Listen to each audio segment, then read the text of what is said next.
Hello friends, कैसे हैं आप लोग। रैंकर्स में आप लोग का बहुत बहुत स्वागत है। दोस्तों, अभी मैं बात करने जा रहा हूं 66 बीपीएससी इंटरव्यू चल रही है उस पर लगातार फ़ोन कॉल्स आप आ रहे हैं कि सर ये प्रश्न पूछा गया है, मैंने इस खंड से ये प्रश्न का ऐसा जवाब दिया है, इस पर क्या नंबर की उम्मीद की जा सकती है, वगैरह वगैरह प्रश्न, और लगातार ये चीज़ बातें हो रही है।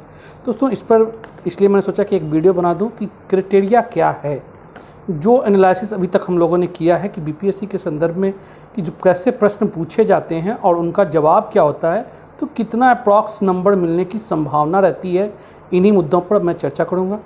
दोस्तों, सबसे पहले प्रश्न की जो प्रवृत्ति होती है वो मोटे तौर पर देखा जाए तो 4 भागों में से बांट कर हम लोग देख सकते हैं। पहला होता है बेसिक फैक्चुअल प्रश्न। इसमें खासतौर पर देखते हैं कि पूछा जाता है बिहार से संबंधित, जैसे बिहार का राजकीय चिन्ह के बारे में, पशु कौन सा है, पक्षी कौन सी है, भाषा क्या है, चिन्ह क्या है। तो ऐसे लगातार कह सकते हैं पॉइंट टू पॉइंट टाइप का क्वेश्चन पूछा जाता है और इसका उम्मीद की जाती है कि आप जो आंसर देंगे फटाफट देंगे। इसमें भी अगर सोचने लगते हैं तो नंबर कम हो जाता है। इसी में होता है कि आज का जो डेट है, बताइए आज के महत्वपूर्ण 2 घटना कौन कौन सी घटित हुई है ऐतिहासिक काल में, या फिर कभी भी ऐसा, या फिर आज का न्यूज़पेपर का 2 महत्वपूर्ण घटना बताइए कौन सा आपने पढ़ा है।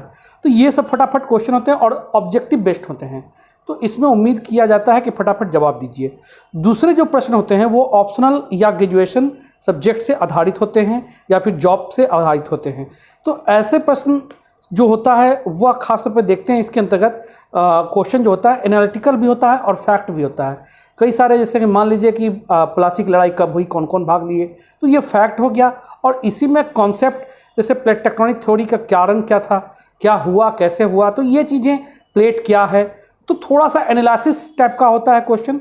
इतिहास में भी जैसे मान लीजिए क्या पूछता है कि ख़ासतौर पर पूना पैक्ट जो समझौता हुई है उसका कारण क्या था, उद्देश्य क्या था, क्यों हुआ, ठीक है, इसके फ़ायदे क्या हुए, या ऐसे प्रश्न जो होते हैं तो उसमें एनालिसिस टाइप का करना होता है। तो ऐसे प्रश्न का जवाब आपने क्या दिया है, किन संदर्भों में दिया है, ये देखना होता है। इसके बाद जो तीसरे प्रश्न होते हैं वह करेंट बेस्ड होते हैं या फिर सोशियो इकोनॉमिक बेस्ड होते हैं।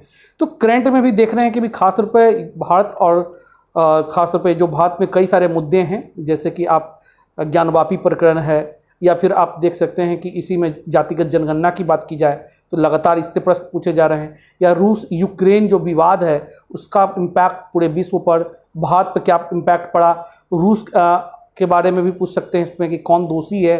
फिर यूक्रेन के बारे में पूछा जा रहा है, उसका बाउंड्री पूछी जा रही है, उसके बाद उसमें उसके प्रधान राष्ट्रपति कौन है, ये प्रश्न है। तो ऐसे प्रश्न जो कुछ फैक्ट है, कुछ विश्लेषण पे है, इसका भारत का, इस दोनों का जो युद्ध हो रहा है उस पर भारत का क्या प्रभाव पड़ रहा है, तो ऐसे प्रश्न।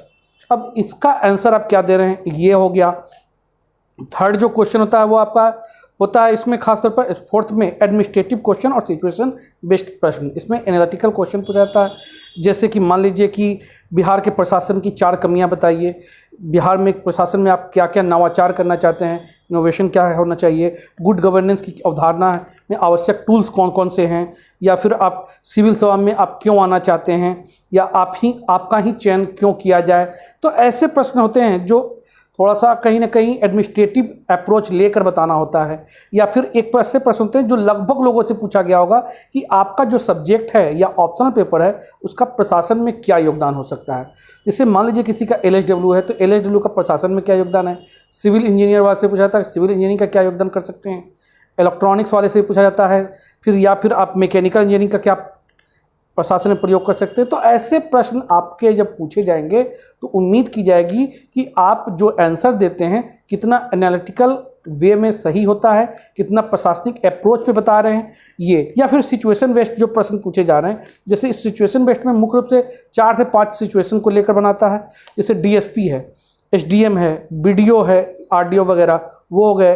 तो इन लोगों को SDM तो इस बार चूंकि नहीं है तो अभी तक क्वेश्चन नहीं आया है, लेकिन ऐसे प्रश्न पूछे जाते हैं या फिर डायरेक्ट क्वेश्चन पूछ देंगे कि मान लो आपका चयन हो गया, आपके सीनियर से आपकी नहीं बन रही है, आप क्या करोगे, आपके जूनियर आपके आदेश को पूरा नहीं कर रहे हैं, आप क्या कीजिएगा। डीएसपी में भी कई सारे हैं, जैसे बाहुबली को अरेस्ट करने की बात हो, शराबबंदी का मुद्दा हो, या फिर आपका बालू खनन का मुद्दा हो, या फिर तजिया और जो दुर्गा पूजा में मूर्ति विसर्जन का हो, उस समय परिस्थितियाँ ऐसी बन जाती है, तब क्या करेंगे। तो ऐसे कई सारे प्रश्न हैं जो हम लोग के जो बताएं आंसर हूबहू वहीं से पूछा जा रहा है, सीक्वेंस भी लगभग वही है। तो कहने का मतलब ये है कि अगर हर बेस पे आप तैयार कर लें तो जनरली देखा जाता है कि क्वेश्चन बाहर नहीं जा पा रहे हैं। इसका सबसे बड़ा कह सकते हैं कि बेहतर काम होता है कि हर सिचुएशन पर आपको तैयार रखना और क्रम क्या हो इसका आंसर देना। तो ये हम लोग लगातार किए हैं, तो ये आप देखे ही होंगे। अब हम बात करते हैं कि नंबर क्या आ सकता है, ठीक है। तो पहला देखा जाए कि अगर फैक्ट आधारित क्वेश्चन पूछा गया, फटाफट आपने जवाब दिया तो ठीक है। अगर नहीं दे पाते हैं फैक्ट वाले में और लगभग सभी प्रश्न दिए हैं तो आपको उम्मीद की जा रही है कि 80 से 85 के बीच में नंबर आपको मिल जाएगा। फिर अगर मान लीजिए अदर क्वेश्चन आप देते हैं और ऑप्शनल या ग्रेजुएशन पेपर से अच्छे अंक नहीं दिए, अच्छे क्वेश्चन का आंसर आप नहीं दिए हैं, तो आपको उम्मीद की जा रही है 75 से 80 के बीच में नंबर मिल जाता है। फिर करेंट बेस्ड अगर क्वेश्चन आप नहीं दिए हैं, बाकी अन्य खंड का दिए हैं, करेंट थोड़ा गड़बड़ हुआ है, तो आपको 65 से 75 के बीच में अंक मिल जाएंगे। और अगर आपने सभी का आंसर दिया है और एडमिनिस्ट्रेटिव जो प्रश्न पूछे गए उसका जवाब नहीं दिए हैं, तो आपका 60 या उससे नीचे का नंबर मिल सकता है। तो ये जो हम लोग अभी तक एनालिसिस किए हैं, लगातार 4-5 साल से जो प्रश्न पूछे जा रहे हैं उसके बच्चे ने कैसा आंसर दिया है, हम लोग तो यही बात करते रहते हैं। हर स्टूडेंट से होने के बाद बात करते हैं कि आपका प्रश्न कैसा रहा, किनके बोर्ड में रहा, कैसी स्थितियां थी, क्या क्या क्वेश्चन पूछे गए, तो आपके फिर उनके जो अंक आते हैं तो इसी के आधार पर एनालिसिस किया हूँ। अब रही बात तैयारी की, तो निश्चित तौर पे अभी भी आपके पास जो लोग अभी तक नहीं दे पाए हैं इंटरव्यू जिनको देना है, तो निश्चित तौर पे आप अपनी तैयारी को एक आधार दिया करें, ऑब्जेक्टिव फॉर्म में आंसर को तैयार रखें, क्योंकि बहुत ज़्यादा समय नहीं होता है एनालिसिस करने का। आपके पास 10 से 15 मिनट 20 मिनट हार्डली हो रहा है इस बार इंटरव्यू, और इसी में 4 मेंबर को प्रश्न पूछने हैं, उसका जवाब देना है। तो कोशिश कीजिए कि कम से कम 20 से 25 क्वेश्चन हो जाए। तो एक क्वेश्चन के लिए 1 मिनट आपके पास, क्वेश्चन और आंसर दोनों के लिए 1 मिनट है, तो निश्चित तौर पे आंसर में ऑब्जेक्टिव लाइए, बिल्कुल संतुलित आंसर दीजिए। तो इसके लिए आप चाहें तो हमारे संस्थान से जुड़ सकते हैं, जो जिनका भी नहीं हुआ है तो आप कॉल करके हमारे संस्थान से जुड़ सकते हैं। और दोस्तों सबसे बड़ी बात क्या है कि हमारी संस्थान जो आंसर नहीं बता पाते उसका आंसर भी देती है। तो ये हम लोग का एक पॉजिटिव है। यही कारण है कि लगातार 2 इंटरव्यू में हमारे ही टॉपर रहे हैं। लोग कहते हैं कि इंटरव्यू आप ही का टॉपर क्यों है, तो हम लोग दिन रात मेहनत करते हैं, एक एक कैंडिडेट से उनकी समस्याओं को सुनते हैं, उसका आंसर क्या हो ये भी बताते हैं। तो मेहनत इतना करेंगे तो टॉपर कहाँ से जाएगा। तो यही बात है, जिनका अभी भी है, अगर वो चाहते हैं कि एक बेहतर तरीके से अपना इंटरव्यू का नंबर उठा पाएंगे या सकते हैं, तो आप हमारे संस्थान से जुड़ सकते हैं।